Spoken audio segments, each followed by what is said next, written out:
last thing, in the article that talked about the soft drinks, I want to say 15 paragraphs down into the article actually disputed the headline of the article and said that people who are on SNAP and people who are not on SNAP buy soft drinks in almost the same proportion, and it missed a lot of other articles.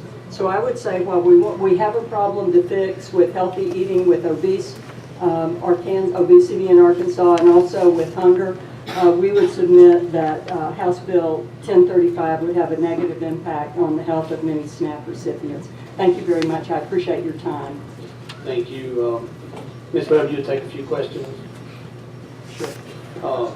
Representative Bentley, you have a question? Actually, I have a motion at the proper time. Okay. Representative Pilkington, do you have a question? Yes, I do. Okay, you're recognized. Thank you, Mr. Speaker. It talks about healthy eating habits, but don't you feel that this bill would help generate healthy eating habits? I know the way I shop is I shop the way my mother shopped, and so I took a lot of, I followed her habits. And I feel like this will help create healthy habits of the younger generations. When they are growing up, they think, well, I'm going to buy the same things that were in my kitchen. And so if you were in a low-income home that had those restrictions on it, then, as you're on SNAP, then you would be used to buying these healthy products. Even when you were an adult and you had more income, you're still buying healthy products because you learned good nutritional habits at a younger age. Thank you, and I appreciate your question and comment, Representative Pilkington. And I don't feel that it would help because while I learned a lot of things from my mom about healthy eating habits as well, there are many people who don't know, many adults who don't know what healthy eating habits are and who are not able to pass those on to their kids. And while that is very true, or often true in the low-income families we work with, it's also true in other families.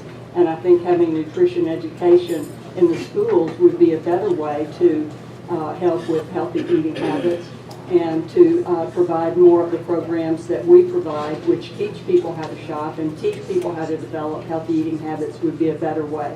I read a study recently that said, like with a kid, it takes a kid about 7 times to try something that's new before the kid is going to like or not like the food. And now I'm a fortunate person, and when my great-nephew comes over for dinner, I can give him something, and if he doesn't like it, we can go to our refrigerator and we can pick out something else for him to eat.